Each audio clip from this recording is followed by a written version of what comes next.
Hi everyone, my name is Keia Harris and I'm a senior public health education student from the University of North Carolina at Greensboro.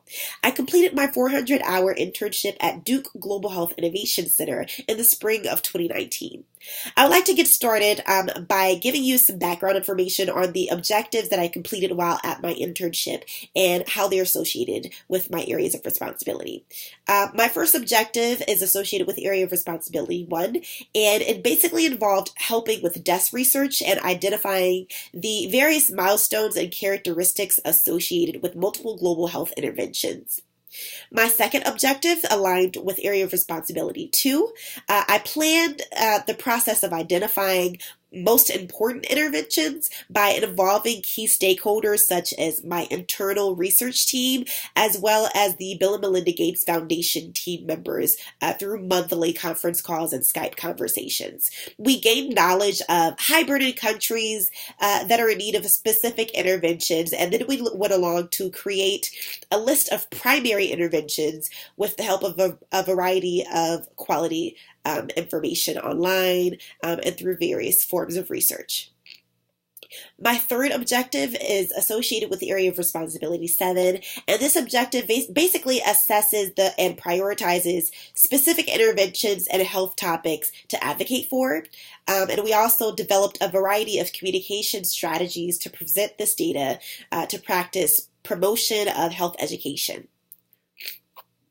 With that being said, I wanted to share a few examples of how I met my objectives with my first objective.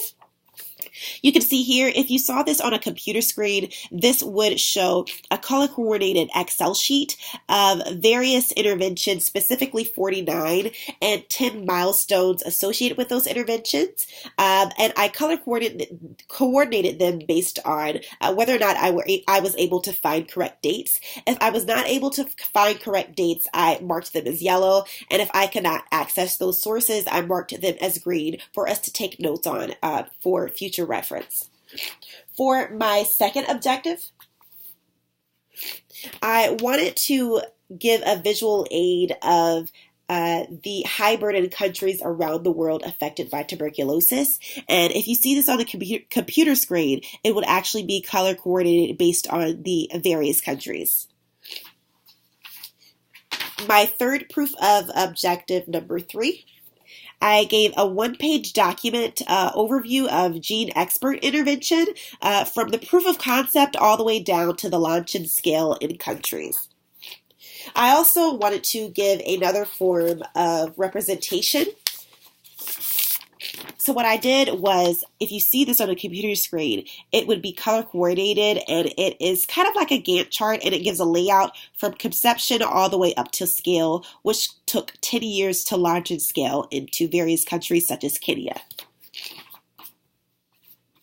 So I had a great time at my internship and I learned so much. Some major lessons I learned was to always ask questions. Starting your first internship, especially full-time in an environment that you're not used to, can be intimidating.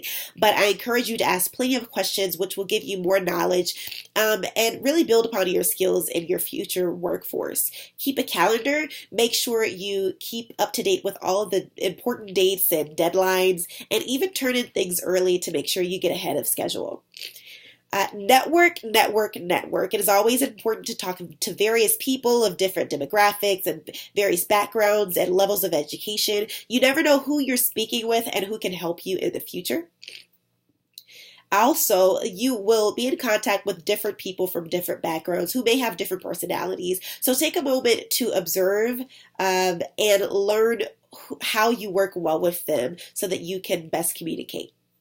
Some recommendations I would give to anyone interested in working at Duke Global Health Innovation Center is to do your research. Make sure that the project that you're interested in working on is related to the public health education program so that you can be successful in your internship and final project.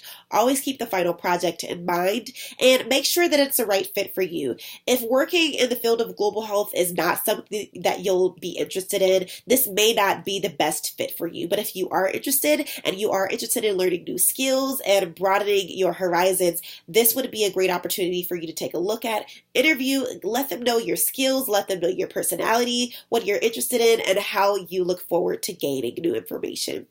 I wish you the best of luck in your final semesters at UNCG. We know you'll do great. Take care.